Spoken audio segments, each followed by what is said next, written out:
I was doing exactly what I tell my clients not to do, which is just go out there and get as many leads as possible. Just try to bring them in. You look at them as a number. Hey, everyone. Welcome. I'm your host, Zach Coleman, where we're going to kind of do something a little bit different. We've started to change things up a bit. We're still going to continue on our path of having the overall podcast where we sit down with individuals and talk through those visionary ideas that come to us during our daily normal gym break. But we're also going to add in a couple of additional segments. Don't know if you all know this, but in the past, if you watch through some of our old videos, we used to go very much deep into content and talking about tips and tricks and marketing and branding and all that stuff. But that was a couple years ago and things have changed for me. I've grown, I've adapted, I've shifted my mentality towards the types of information that I want to give you guys as you continue down your path to build your brands. So we're going to add in probably about 2 individual podcasts a week where I sit down and kind of go through some tips, some stories, some hopefully inspiration that can help you make it to the next level of what you're trying to do.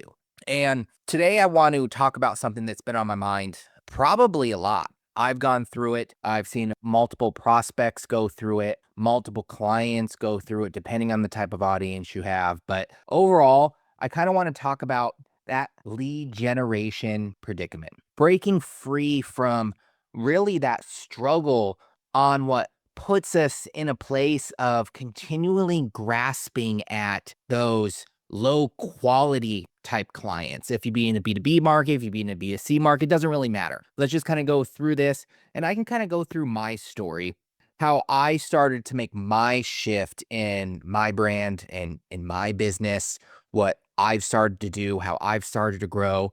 And this will be the first real episode of what I call our foundational series. Be about 3 months worth of these individual podcasts. You can subscribe down to our newsletter down below if you want to get the written version of this and get the whole series. About 2.5 years ago, I went down the journey of realizing that something was missing in my brand and my business. I was starting to grow to a certain point where I needed to expand. I was already a delegator, but I realized that there was this pivotal point in my business, my brand, where I was burnt out. I wasn't happy. I was trying to force all these different things that I wanted. And I kind of lost my why, the thing that makes me, me, the thing that makes my business, my business. And what it ended up doing is it actually had me start to grow a brand that I didn't really want at the end of the day. You can separate your business from your personal life. You can say they're the same thing, whatever you want.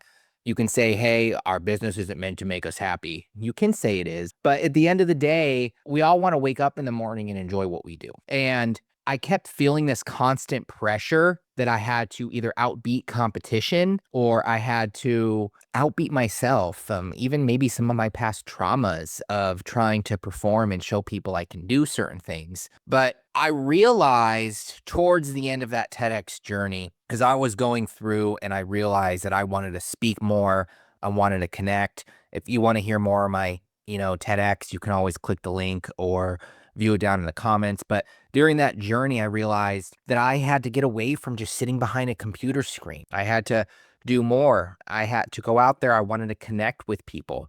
Now, you could be someone that's the exact opposite. Maybe you're connecting too much and all you're doing is connecting, and maybe you need to get a little bit more into operations, but that's another story for another day. What this experience really taught me is that as I was growing my brand and my business, I was doing exactly what I tell my clients not to do, which is just go out there and get as many leads as possible. Just try to bring them in. You look at them as a number, look them as this. And we could go through the whole spectrum of, oh, well, if you're a large value type client instead of a volume type client, which we can always explain in another video and another podcast, but it is going to be a little bit different, right? An e-commerce brand that sells a $20 product or an agency model that sells, we'll just say $1,000 monthly packages versus $10,000 a month packages, or $40,000 projects compared to $5,000 projects, yeah, it's going to be different. Volume is going to be a whole different role there. And I don't think this is really, that's really the point of this video.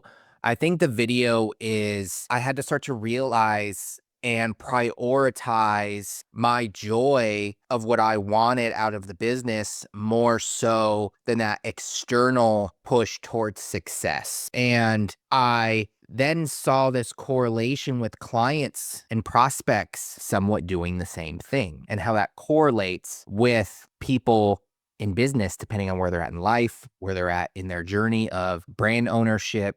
And, one thing that I really started to delve into is really just grasping and understanding the frustrations that we get with dealing with low quality members, clients, and how we can really make that paradigm shift, how we could really bring in our self-worth, understand that the business and the vision of what we want can be what we want. And I had this aha moment. I realized that if I want to work with the people I want to work with, if it be volume, if it be value, no matter what the offers are or what I'm trying to display to my audience, I had to allow myself to realize that this isn't going to happen overnight, even if it's been 8 years in a business, even if I've made over $1 million in bottom line and retained earnings. I think that what ends up happening is people become very inclined to not understand that stage and that shift paradigm that they need to go through, and they get stuck. I've talked a lot about validation mode. It's a very similar concept. It's,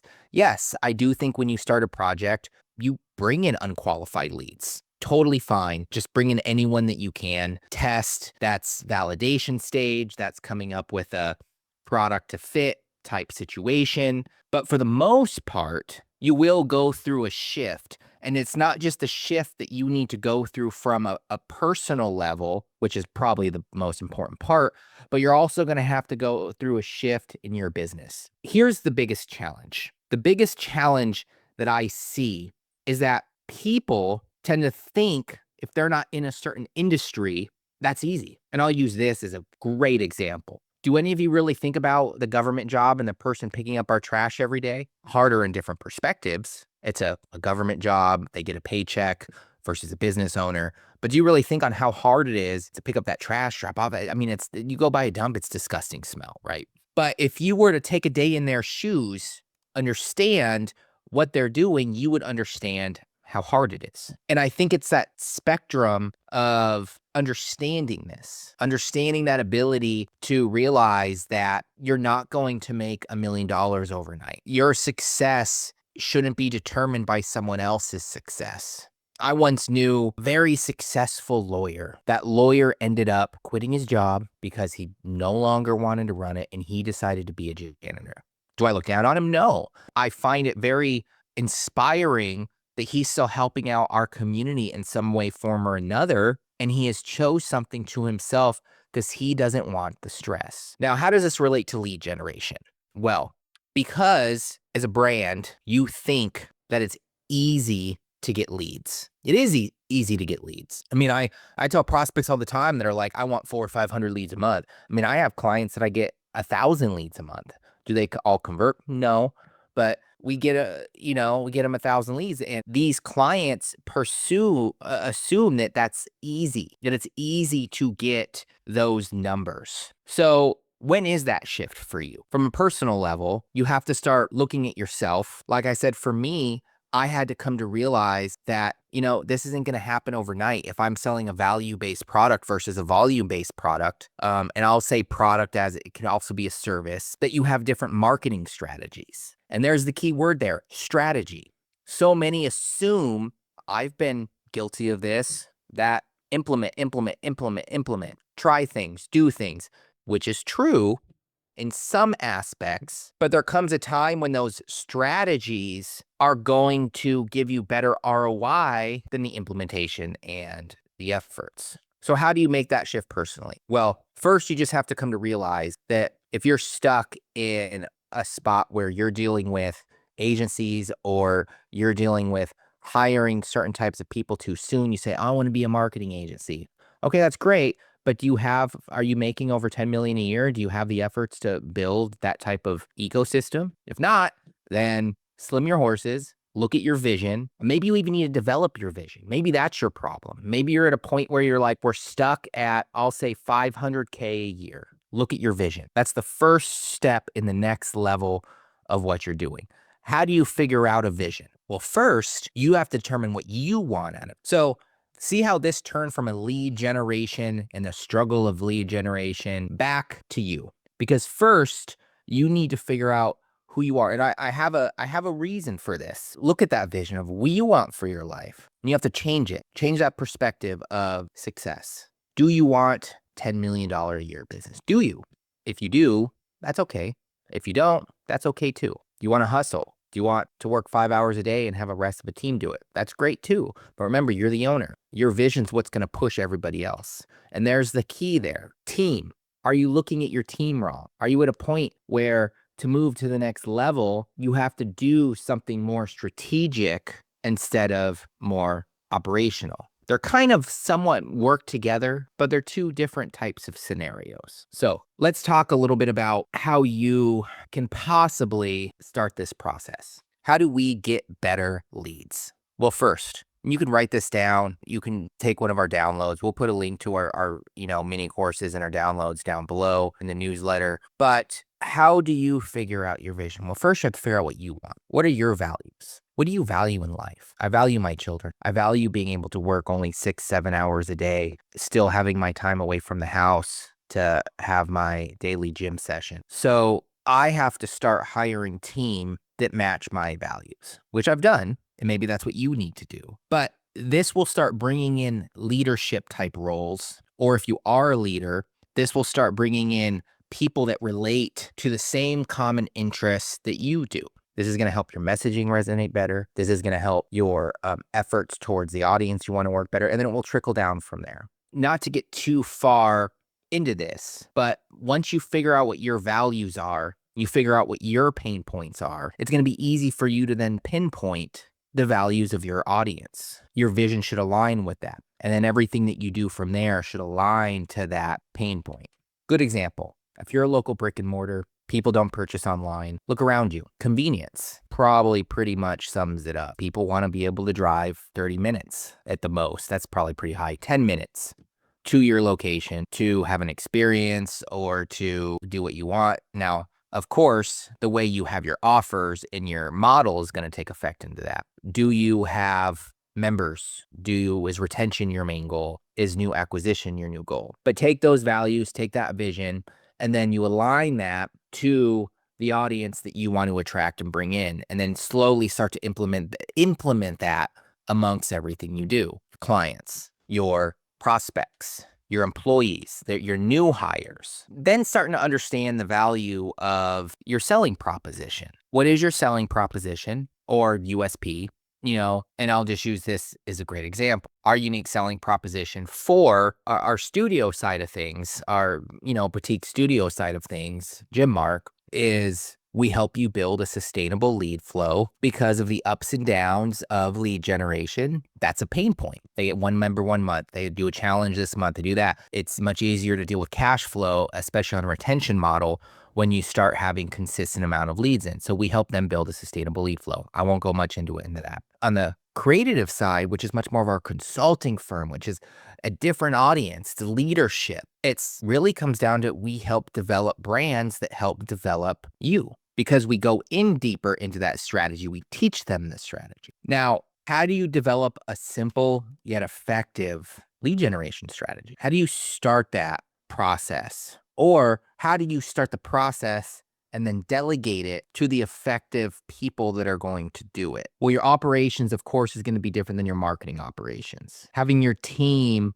do the marketing isn't probably a great idea. Having them be part of the face of the company and the brand, that's a different story. Getting them to understand the messaging, the vision, and that's building that But besides the point, how do you start this lead generation process? Well, first off, we talked about it. You take your audience. What are the pain points of your audience? Figure out who they are. Doesn't matter how broad or how big. We'll just start here because this is what most people are doing. They're saying, let's just get some crappy messaging created. Let's not hire anyone to make anything even close to visually compelling. And let's take that and let's just throw it on Facebook and do it and spend all this money. It's like, dude, you shouldn't even be advertising it. To be honest, if you're making 250 a year, 500 a year, maybe. So figure out your audience. And I'm just going to come up with one on top of my head. I'm going to come up with a rough strategy for you to start this off. Say you're a studio, you figured out your offers. Certain offers are working, certain ones aren't.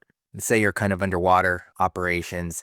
So as of right now, you're spending very limited money on marketing, but for some reason you're upset because these challenges aren't working. The retention's not working. So first and foremost, you sit down, you look at your numbers and you realize, majority of our clients are moms. We'll just say moms in the corporate world. So first and foremost, from an operations side, you align your classes during the time that they're available. You cut out the offers that are no longer working or that are cheaper, and you tailor everything that you're kind of doing around that focus audience.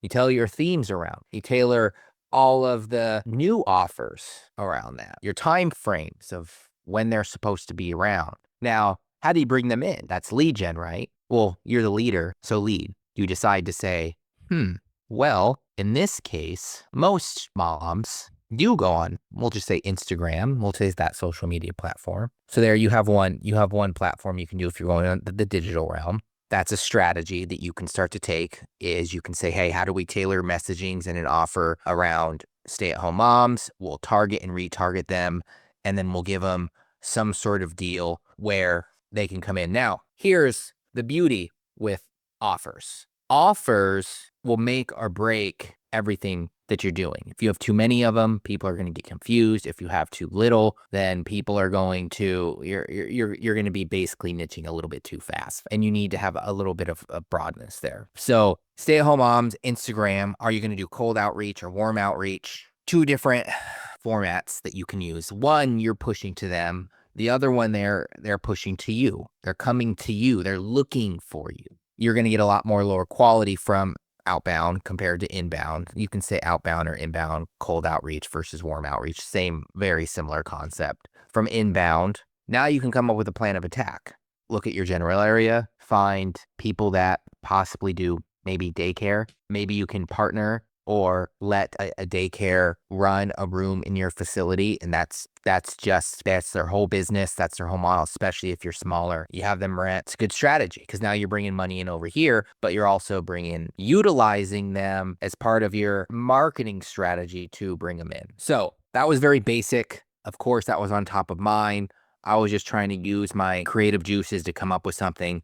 But I think that's really what it comes down to at the end of the day. The struggle that people have over getting leads goes both ways. I mean, I've gone through it myself. I was going through a pivotal point in my business, my brand, where I thought I had to do a crap load of cold outreach, realized after I wasn't feeling fulfilled, I was feeling burnout, that wasn't really how I wanted to grow my brand. I didn't value it. That's what helped me move away from that type of marketing strategy. And I focused very heavily on what type of things do I find value from? What type of things do I look at? What kind of people do I want to work with? And so to sum up this whole podcast in a couple of minutes here, you want to identify your ideal clients, their pain points, understand the importance of having a strong, unique selling proposition. I help blank, do blank with blank. That's a good place to start. And then start to develop a simple marketing strategy. Think about your audience. Think about what they like. Could it be hybrid with multiple things? The one I told you about did. And at the end of the day, I just want you all to really understand the importance of really understanding your why, your vision, how that really is going to align from a branding perspective to the marketing side. And again,